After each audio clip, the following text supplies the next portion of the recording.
I wonder, do we betray God also by our character? I wonder if we, when we behave in such ways, when we don't correctly reflect the character of Jesus, does this also betray him? Somebody may say, I thought you were a Christian. Judas was in his mind thinking, perhaps he was planning how he was going to spend the 30 pieces of silver.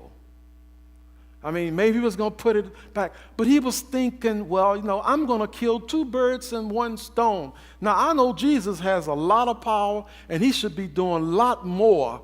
I'm going to help his ministry. He's going to do some things, and he probably patted himself on the back and said, I'm doing a great thing. I wonder when we are political like Judas, when we want to, you noticed all week in the news, you heard them fighting GOP, Obamacare. You heard all one Senate, one party, this, everybody's pitting against each other. What happens when the church act like that? That is certainly not the way Jesus wants his children to act. Judas said, well, more than likely, Jesus is going to flash all of his divinity. People are going to start falling down, and I'm going to be a part of this great kingdom. He didn't realize that Jesus had something else in mind. Isaiah pointed out that he was going to be suffering as a lamb to the slaughter. He was going to be crucified. He didn't quite get all of that, but he could look eyeball to eyeball.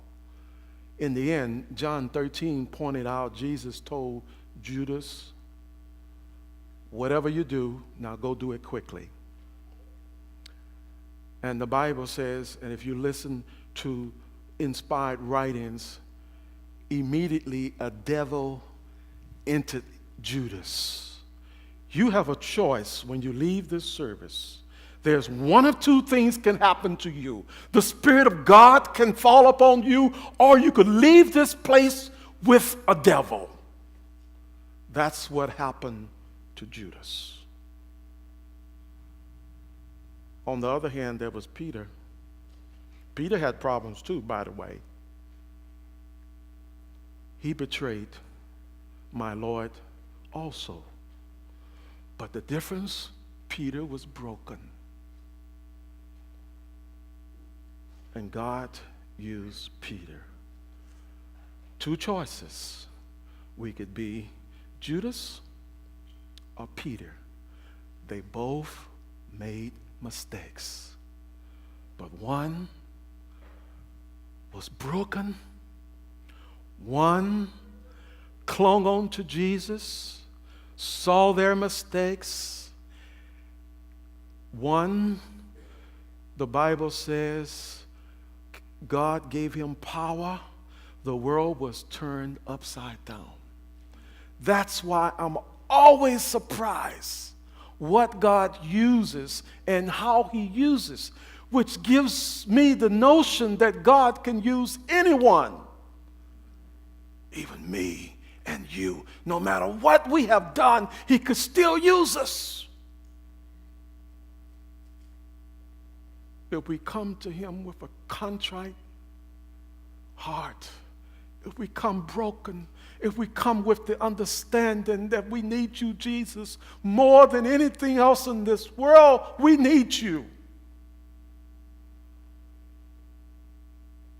If you have to be like someone, not be like Peter, but be like Jesus, who said, Father, forgive them. They know not what they do. So when we are hurt, we easily forgive.